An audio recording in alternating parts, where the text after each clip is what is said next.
छत्रपती संभाजीनगर या ठिकाणी बंजारा समाजाने आपल्या विविध मागण्यांसाठी रास्ता रोको आंदोलन केले। हैदराबाद गॅझेटनुसार एसटीतून आरक्षण देण्याची मागणी करत शहरातील मुख्य रस्त्यांवर मोठ्या संख्येने बंजारा समाज बांधव जमले होते। त्यांनी घोषणाबाजी करत वाहतूक रोखली आहे। बंजारा समाजाच्या अनेक वर्षांपासूनच्या प्रलंबित मागण्यांकडे शासनाचे लक्ष वेधण्यासाठी हे आंदोलन करण्यात आले।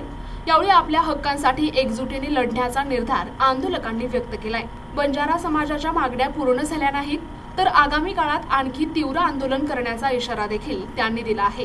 त्यामुळे शहराच्या अनेक भागात वाहतूक ठप्प झाली होती। मराठा बांधवांना जो जीआर महाराष्ट्र शासनाने दिला आहे तोच जीआर बंजारा बांधवांना द्यावा अशी आमची विनंती आहे। कारण मागच्या 45 वर्षापासून बंजारा समाजाची मागणी आहे की बा आम्ही एसटीच्या आमच्या नोंदी आहेत आणि त्या एसटीच्या नोंदीनुसार आम्हाला एसटीचं आरक्षण द्यावं एवढीच विनंती आहे। आम्हाला हे बंजारा समाजाला जसं हैदराबादमध्ये आहे तसंच गॅजेट लागू करून आम्हाला बंजारा समाजाला एसटी आरक्षण समावेश करण्यासाठी यासाठी हा सगळा बंजारा समाज इथं जमा झालेला आहे। आणि महाराष्ट्र शासनाने जर याकडे जर दुर्लक्ष केलं तर येणाऱ्या काळामध्ये फक्त मुंबईच नाही तर पूर्ण दिल्ली जाम करण्याची ताकद बंजारा समाजामध्ये आहे।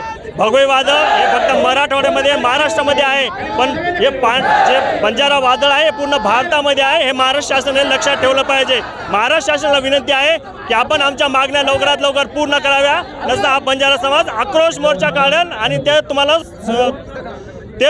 झेपणार नाही। याची अपेक्षा करून तुम्ही लवकरात लवकर महाराष्ट्र शासनाने पुढाकार घेऊन हा आरक्षणबद्दल चर्चा करून आम्हाला सहकार्य करावे आणि बंजारा समाजाला आरक्षण द्यावे। NTP news Marathi, Chhatrapati Sambhajinagar.